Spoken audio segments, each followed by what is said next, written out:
Что такое дисфункциональная семья? То есть, по сути, это такая семья, которая не выполняет свою функцию, когда члены семьи есть, а семьи по факту нет. Сейчас очень много говорят о том, что вот есть очень много дисфункциональных семей, есть даже такое мнение, что мы все так или иначе вышли из дисфункциональной семьи. Почему важно знать, что это такое? Дело в том, что в дисфункциональной семье, как правило, члены семьи делятся на две категории. Это угнетатели, как правило, родители, и угнетаемые, как правило, дети. Так вот, если ты ребенок, который родился и вырос в дисфункциональной семье, скорее всего, когда ты вырастешь, ты уже в своем взрослом состоянии, в взрослом возрасте будешь также тащить на себе вот эту вот роль угнетенного ребенка, и скорее всего ты попадешь в абьюзивные отношения с человеком, который будет угнетать тебя так же, как тебя угнетали родители. Меня зовут Евгений Масеев, я психиатр и психотерапевт, и сегодня мы с вами разбираем такую очень важную тему, что же такое дисфункциональная семья. Я в этом видео расскажу об основных признаках дисфункциональной семьи, как их анализировать, что с этим делать. Если вам эта тема интересна, ставьте лайк под видео, подписывайтесь на мой канал, нажимайте на колокольчик, и мы с вами начинаем. Первый признак дисфункциональной семьи – это отрицание проблем и поддержание иллюзий. То есть это такая, знаете, идеальная семья, где в нашей семье папа такой вот, он молодец, он работает, никогда ни на кого не кричит, никогда у него не бывает плохого настроения. Мама, соответственно, она хозяюшка, всех поддерживает, вот такая вот молодец. В родительском комитете она у нас, она обязательно там, не знаю, знает, что происходит у каждого из детей.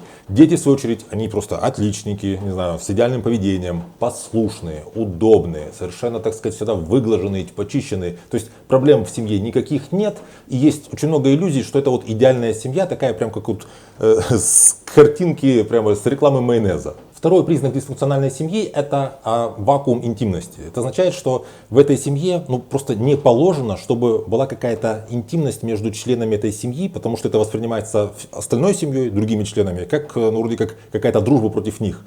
То есть не может быть такого, чтобы мама говорила с дочерью, и отец об этом не знал, потому что вроде как это неуважение по отношению к отцу. Или чтобы у детей было какое-то свое личное пространство. Например, ты хочешь, чтобы я стучалась в дверь твоей комнаты, говорит мать ребенку, вот перед тем, как я вхожу, то есть ты мне что, не доверяешь, я что, в своем доме не имею права там зайти, куда я хочу, понимаете? То есть для того, чтобы возникла интимность между членами семьи, должно быть какая-то атмосфера, какая-то аура, такое вот пространство для этой интимности. То есть нужно вот двоим где-то уединиться для того, чтобы почувствовать себя максимально близкими. То есть единственный такой аналог какой-то далекой интимности, который доступен в дисфункциональной семье, это когда мы все вместе сидим за большим семейным столом. Здесь, в этом плане, в дисфункциональной семье все очень хорошо. То есть вот семейные праздники, как правило, прям яркие, когда все вместе, у всех, знаете, как бы все видят руки друг друга, ни у кого никаких секретов нет. Так, чтобы была какая-то интимность вот частная между членами семьи, это просто невозможно, потому что это как будто бы разрушает, собственно,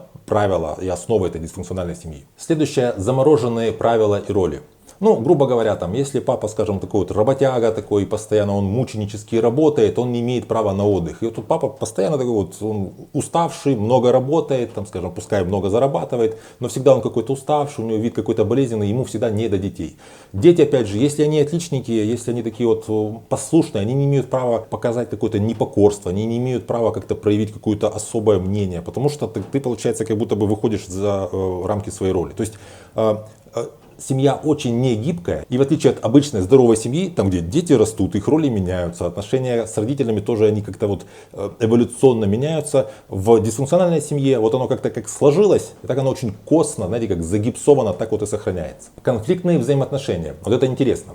Дело в том, что, вы знаете, я в своих видео говорю, что в любых отношениях есть конфликтный фон. То есть если два человека или больше человек соприкасаются в отношениях, они соприкасаются со своими потребностями. То есть у них возникают конфликты интересов. Я чего-то хочу, ты чего-то хочешь, но мы не можем это поделить. Значит, нам нужно что? Договариваться. Или я чего-то хочу, а ты этого не хочешь. Но если ты этого не хочешь, я не могу это получить. Что нам нужно делать? Опять же, договариваться. Или сегодня мы, по-моему, делаем, завтра по-твоему, или мы сейчас ищем какую-то среднюю точку. В дисфункциональной семье никто не договаривается, потому что смотрим выше, жесткие правила, жесткие роли. Мы делаем все всегда так, как мы уже договорились сделать ранее. Соответственно, конфликты, как только они возникают, предположим, не знаю, дочка хочет получить больше свободы, больше гулять. Или сын хочет получить возможность приводить домой девочек или своих друзей. Родители это не разрешают, конфликт никак не решается. И вот просто этот конфликт, он, знаете, вот изо дня в день просто об этом говорят, но и вот эти потребности никак не разрешаются. решаются. То есть в дисфункциональной семье проблемы не решаются. Они, знаете, как будто бы вот, если есть какая-то проблема, она будет вечна, пока эта семья просто не развалится. Следующее — это недифференцированность «я» каждого члена дисфункциональной семьи. То есть, по сути, знаете, это очень похоже на такую как бы Северную Корею, когда мы все в едином порыве. То есть, если кто-то сердится, то сердятся все. Если кто-то расстраивается, расстраиваются все. Так, чтобы кому-то что-то нравилось, а кому-то не нравилась та же вещь, получается, ты как будто как белая ворона. В дисфункциональной семье не может быть белой вороны, не может быть никакого индивидуализма. То есть вот тот частный случай, когда сынок, иди домой, мама, а что, я замерз или я проголодался, это как раз таки вот эта вот недифференцированность я каждого члена семьи. То есть я не знаю, чего я хочу, мама знает, что я хочу, или папа знает, или мы все вместе решим, что я хочу, а я тоже буду принимать участие в решении того, что хочет, скажем, папа. Границы личности каждого члена дисфункциональной семьи либо смешаны, вот у них у всех, либо разделены такими жесткими, неделимыми границами. Грубо говоря, это либо ты не имеешь права закрываться в комнате, я должен как родитель в любой момент к тебе войти, или я должен контролировать твои, не знаю, дневники, переписки. Ты, доченька, должна обязательно рассказывать, с кем ты дружишь, своими подружками. Ты, сын, должен обязательно рассказывать, не знаю, где ты был, куда ты ходишь. То есть тут отчитываться полностью. То есть границ полностью нет. Либо границы есть, они такие жесткие. То есть, например, отцу не важно, чем занимается сын на футболе. Он знает, что на футболе он находится под присмотром тренера, он с тренером есть контакт, сына контролирует, а какие у него интересы, какие у него скажем, успехи. Эти вещи не интересуют, потому что здесь просто есть граница. Все хранят общий секрет и поддерживают фасад благополучия. То есть у нас все идеально, у нас все хорошо. Если когда-то что-то произошло в семье, об этом все знают, потому что семья дисфункциональная, она такая диффузная, и там просто нет секретов, но все этот секрет хранят. То есть, скажем, когда-то папа изменил, об этом знают даже дети, но все, в общем, с этим чувством такого, неприятного секрета, с этим скелетом в шкафу, они живут и поддерживают фасад благополучия. Что это семья, где все должно быть идеально, но при этом все знают, где в этой семье какая-то гниль есть. Следующий признак дисфункциональной семьи касается всех членов семьи, это такая склонность к поляризации чувств и суждений. То есть я все знаю, у меня есть мнение по поводу любого сложного вопроса. Есть же такие вопросы, как, например, легализация легких наркотиков. Такие вопросы, которые просто, они в принципе в обществе считаются неоднозначными. Они, может быть, не очень актуальны для каждой конкретной семьи, но вот если этот вопрос где-то поднимается, то все точно знают, какой на него должен быть правильный ответ. Соответственно, то же самое и касаемо чувств. Это, скажем, персонаж какой-то отрицательный, и мы все его порицаем, причем порицаем так рьяно и прямо ревностно. А этот персонаж, он такой идеальный, мы его идеализируем, этот человек, не знаю, какой-нибудь друг семьи, какой-то такой, номинальный, потому что настоящих друзей у этой семьи нет. Какой-то, не знаю, может, актер, политик, мы просто им восхищаемся. Закрытость системы. Я уже говорил, что похоже на такую, знаете, семейную Северную Корею. Если в любой момент сможет прийти, скажем, друг сына или не знаю, парень дочки или кто угодно новый может прийти в семью, какой-то сосед придет, не знаю, на праздник, то семья будет испытывать повышенное напряжение. Им же надо держать секрет семьи, хранить фасад благополучия, удерживать эту замороженную конфликтность. То есть, по сути, чужак, он как будто бы своим присутствием заставляет дисфункциональную семью вести себя как здоровая семья. Что они не могут себе позволить, потому что как только хоть один из этих членов этой семьи начнет вести себя, более здорово, более адаптивно, более эмпатично, семья начнет разрушаться. То есть он просто из этой семьи выйдет тогда.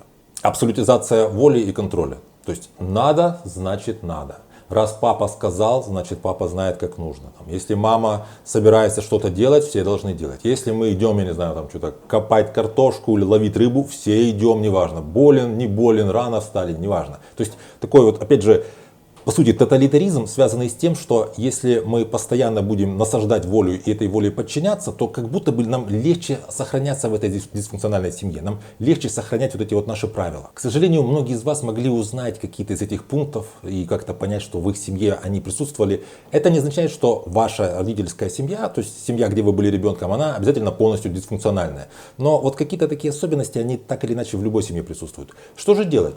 Потому что если ты был угнетаемым ребенком в дисфункциональной семье, и ты вырос, ты находишь себе какого-то абьюзера, который будет вести себя так же, как вели твои родители, потому что родители ты все-таки любил, хоть они так себя вели. И этого человека ты также собираешься вроде как любить, хотя он тебя мучает, это, в общем, просто страдания и переживания. В такой ситуации нужно, во-первых, обратить внимание на то, на каком этапе сепарации вы находитесь, то есть как вы общаетесь со своими родителями, если вы уже взрослый человек. Во-вторых, опять же, помним, что дисфункциональная семья – это закрытая система, потому что любой, условно, здоровый человек, который попадает извне, он начинает ее расшатывать. Поэтому для того, чтобы вы как-то изменили свои вот эти, дисфункциональные паттерны поведения, дисфункциональные паттерны чувствования на какие-то более здоровые, вам нужно больше общаться с людьми, которые, условно здоровые. То есть проще всего это сделать, если вы будете общаться как можно с большим количеством людей, по которым вы можете видеть, что это люди, которые какие-то счастливые, гармоничные, что бы это ни означало в таком каком-то субъективном смысле. Потому что есть такая медицинская максима: память нормы сильна. Она означает, что в принципе наше поведение, наша психика, наше тело стремится к какому-то нормальному своему состоянию, и оно может находиться не в нормальном состоянии, только если есть какие-то внешние факторы, которые воздействуют. То есть в данном случае вы можете стремиться, например, попадать в абьюзивные отношения, если у вас до сих пор крепкая какая-то связь с вашими родителями из дисфункциональной семьи. Если вы, пускай даже до сих пор поддерживаете тесные связи с родителями из дисфункциональной семьи, но при этом общаетесь, с людьми, которые какие-то такие здоровые, свежие, ясные, которые могут говорить нет, которые могут чувствовать, которые могут прямо проявлять свои чувства, которые могут быть различными в своем чувствовании, то чем больше таких будет людей, тем вас будет больше, оттягивать в сторону, такого, здорового реагирования, здорового чувствования. На самом деле, тема достаточно сложная, и в этом видео я смог, всего лишь обозначить некоторые критерии, которые позволят вам обратить внимание на то, насколько вы близки к дисфункциональной семье. Если у вас появятся какие-то вопросы, пожалуйста, пишите их в комментариях. Также напишите, пожалуйста, в комментариях, насколько вам понравилось это видео в плане формата этого видео, тут такой экспресс-формат, и вообще интересна ли вам тема дисфункциональной семьи, нужно ли мне в будущем еще раскрывать эту тему. Ну и, конечно, если видео понравилось, ставьте лайки, подписывайтесь на мой канал, можете этим видео поделиться в своих соцсетях, чтобы ваши друзья посмотрели. Берегите себя и своих близких, и до встречи в следующих выпусках.